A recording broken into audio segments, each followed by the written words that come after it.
I know what you're thinking, didn't he say the next video is going to be on Sonic Adventure 2? The reason that video isn't out yet is because I'm playing through the story currently and recording footage for that video. Hopefully it'll be released by the end of next week. Moving that aside, let's talk about the Little Blue Blur and his debut in 1996 for the Sonic OVA. This movie is incredibly wacky and packed full of references. The movie starts with Sonic sat on a beach chair, drinking. This is very reminiscent of the ending screen in Sonic's story from Sonic Adventure. It may even be a reference to the OVA. Tails then asks Sonic if he wants to ride a new hoverboard he created. Sonic declines. I thought this was quite odd as Sonic usually is up for messing around, but I guess they emphasised his fear of water for plot reasons, that I will talk about later on. Another thing that confused me is that when Tails and the old owl dude are propelling towards the beach, Sonic just sits back and ignores it. I mean, I get he's ignorant, but I don't remember Sonic being that ignorant. Even so, I like this take on Sonic as it works incredibly well with the movie. On a good note, the animation was amazing in this scene. I wonder if the same team that made the Sonic CD intro worked on this. After this scene, the incredibly senile owl tells Sonic and Tails to go to the President? Yes, the two new characters were introduced called Mr. President, damn the writer got really creative there, and Sarah, a girl who for some reason has a tail. There's also Eggman who is holding Sarah hostage because he wants Sonic to go to Robotropolis and stop Metal Robotnik and his reactor. This already basically reveals the plot and you can probably guess what happens next. Before leaving, Eggman gives Tails a tracker to find out where Robotropolis is. Tails, do you actually trust that ridiculous little gadget that Robotnik built for you?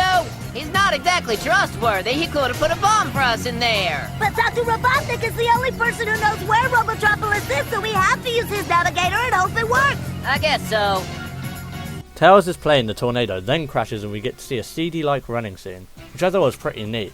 Then they jump through a warp zone.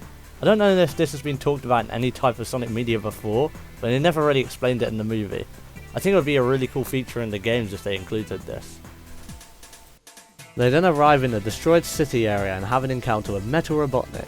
The edge of a bridge is blown off and Sonic and Tails are knocked off by Metal Robotnik. Here it is touched upon the fact that Sonic can't swim and apparently neither can Tails. I don't remember that being a thing.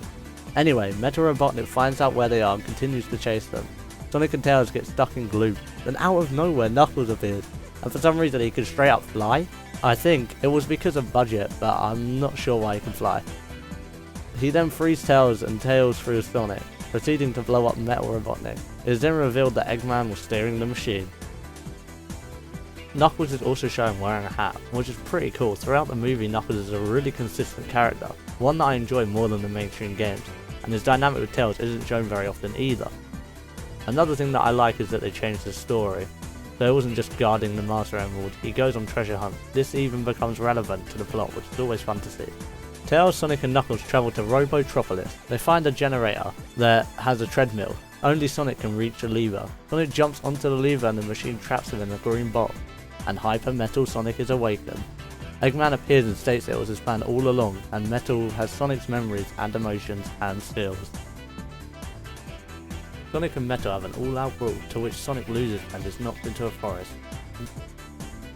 Metal starts destroying Sky Islands and Tails discovers that if he reprograms the watch Eggman gave him, he could trigger Metal's emotions, which are basically Sonic, to stop him from listening to Eggman. Sonic and Metal meet each other again and Sonic is trying to prevent him from blowing up the main core for the island. This time the fight is evenly matched and my favourite scene plays out. The music kicks in and Metal and Sonic start brawling, smashing through ice. Then the most memorable part of the movie happens. You might know everything I'm going to do, but that's not going to help you since I know everything you're going to do. Strange, isn't it? Metal overcomes Sonic once again and starts to choke him while everyone is watching. Metal is so strong that no one can stop him from doing it either. Damn, that's kind of dark when it comes to the Sonic theories. Tails then uses the reprogrammed watch on Metal which causes him to freeze. Then Sonic spin dashes him into oblivion. Sarah's dad, Mr. President, then smashes into the mountain where the core is located, and it's stated that if it blows up it will blow up the core as well as the Sky Island. Metal Sonic is still not down and tries to stop Sonic. At this point he is pretty battered though. Sonic and Metal have another mini brawl on which Metal is hit into the ship that Mr. President and the Owl apparently are in. It is knocked out of the hull but then explodes. Metal is launched into the volcano because of the explosion and Sonic tries to help him. Metal whacks Sonic's hand out the way and states, There is only one Sonic.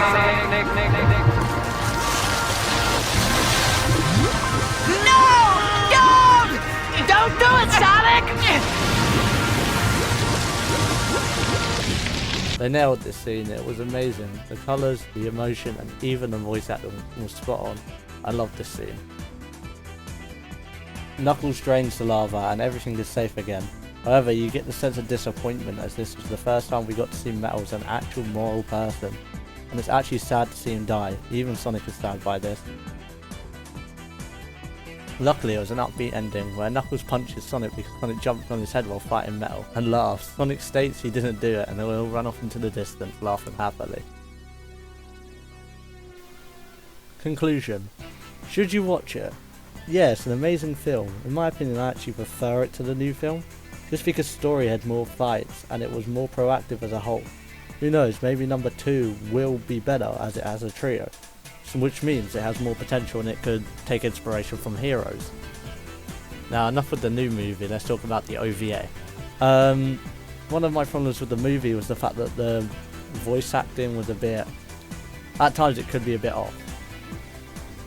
However, majority of the time it was actually pretty good. I really like this movie because of the chemistry between characters such as Sonic, Knuckles and Tails. The soundtrack was amazing, as you should hear in the video because I'll try to put as much of the soundtrack as I can. The animation was great, and it actually reminded me of Doraemon, the Japanese kids show.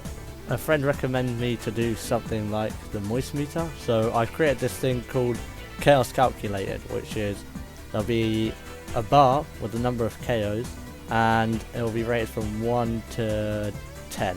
1 being terrible, 10 KOs being amazing. I'm going to rate the Sonic movie OVA 8 out of 10 KOs. I love this film, it's amazing, prefer it to the new one. And as I didn't rate the last one, I will rate Sonic Adventure, I'd say about 8 out of 10 as well. Maybe even a 9. I love that game. Right, next video will be Sonic Adventure 2. Thanks for watching, don't forget to subscribe.